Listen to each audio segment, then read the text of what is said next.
By doing these 3 exercises consistently, not only will you be building your core strength, but you'll also be setting yourself up for success for other movements such as the L-sit.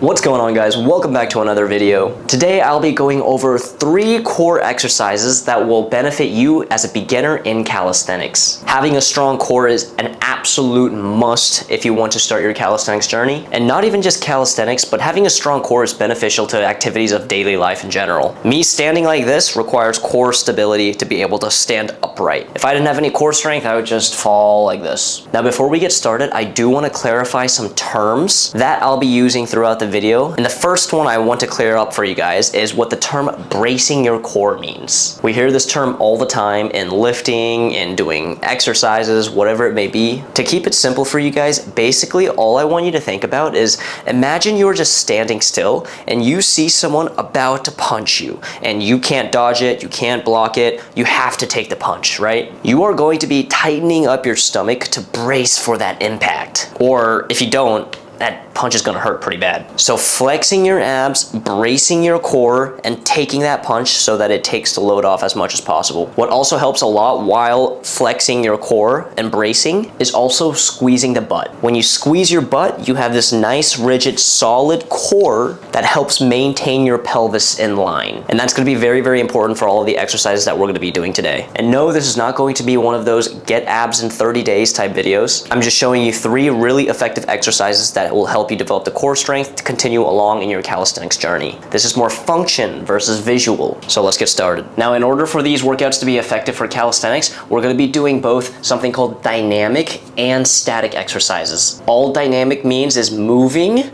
and all static means is just holding in one place. And exercise number 1 is going to be a static move, and it is the oh so loved plank. Yes, I know these suck, but planks are such a great exercise for calisthenics. Not only does it help you develop a solid, strong core, but it also helps out with your shoulder strength and your scapular control, aka your shoulder blade control. So when we do a plank, just like this, you don't want to just sink your shoulders down right here. You want to think about pushing the ground up with your shoulders. So again, planks are an incredible exercise. You want to make sure that your hips don't sink like this or round excessively like this. You want to find a nice line in the middle, and it'll help if you record yourself and then watch that video and then adjust accordingly. You can incorporate this exercise by doing 3 sets of 30 seconds with 30 seconds off, or you can go 30 seconds on, 15 seconds off. And once that gets easier, you can go to 45 seconds on and 15 seconds off. Anywhere from 3 to 5 sets of that will be a great workout. What if you can't hold a plank that long? I got you. Here is a regression where if this is too difficult for you, then simply just get on your knees and do a knee plank, just like that. Same concept applies as the full plank. You want to push the ground away with your shoulders, squeeze the glutes, and brace your core. A great goal for beginners for that is going to be a 1-minute plank hold, which I also have a guidebook that helps you get to that specific goal, but we'll talk more about that later. Exercise number 2. This one is going to be dynamic, meaning we're going to be moving our abs through a range of motion. And this exercise is going to be laying down, leg raise, with a butt lift off, just like that. This is a great core exercise to work dynamically instead of statically. During this movement, we actually work quite a bit of muscles. During this leg raise portion, we are still working the abs, but we're mainly working our hip flexors right here. And then when we lift our butt up, our abs are actively engaged through a range of motion. Now, if this is too hard and you feel like you can only do 1 or 2 reps, what you can do is you can just bend the legs and then crunch up and then curl up, just like that. This is a pretty challenging exercise, so you might start to feel the burn with only like 3 to 4 reps in, and sometimes maybe even sooner, and that's completely okay. But for both the easy and hard variations, you really want to control both the upwards and downwards motion the best you can, okay?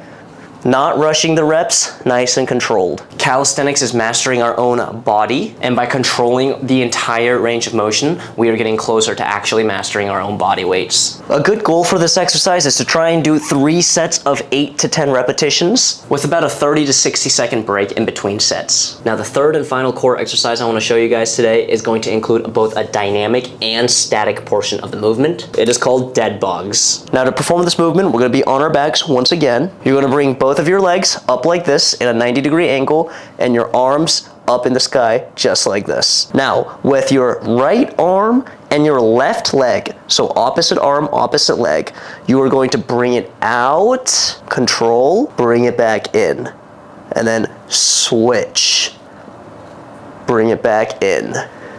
Kind of requires a bit of coordination at first, but once you get it down, it's not so bad. Now, the purpose of this movement, while we're moving our legs away from the body, we want to be engaging our abs so that our back doesn't round like this. If you notice that when you bring your leg and arm out, you have some bending of the back like this, you are not engaging the core enough. Your core's jobs during this movement is to keep the pelvis aligned the entire range of motion for both limbs. Let's aim to do 3 sets of 10 repetition on each leg, so it's really gonna be 3 sets of 20 total repetitions. Now, if that was too hard, no worries at all. You can make this easier by taking the arms out and just having your arms down here and just work on the legs and focus on the legs for right now while maintaining your core braced so that your back isn't bending. By doing these 3 exercises consistently, not only will you be building your core strength, but you'll also be setting yourself up for success for other movements such as the L-sit. All right, guys, so there you have it. Those are 3 core exercises that you guys should start incorporating as a beginner in fitness or calisthenics. Now, if you want some more step-by-step guidance to achieve beginner-friendly goals such as 10 push-ups or a 60-second plank like I mentioned today, I do have a $5 beginner's plan ebook that takes you through a specific training plan step-by-step with progressions and regressions to get you guys to goals of 10 push-ups, 12 bodyweight rows, a 60-second plank, and 25 bodyweight squats. If that's something you guys are interested in, click the link in my description. It's on sale for a limited time. Other than that, guys, if you guys found this video helpful, make sure to hit that like button and subscribe to my channel. It helps me out greatly. And make sure to follow me on Instagram at the Calisthenics Project for more calisthenics tips. Hope you guys have a wonderful day and see you in my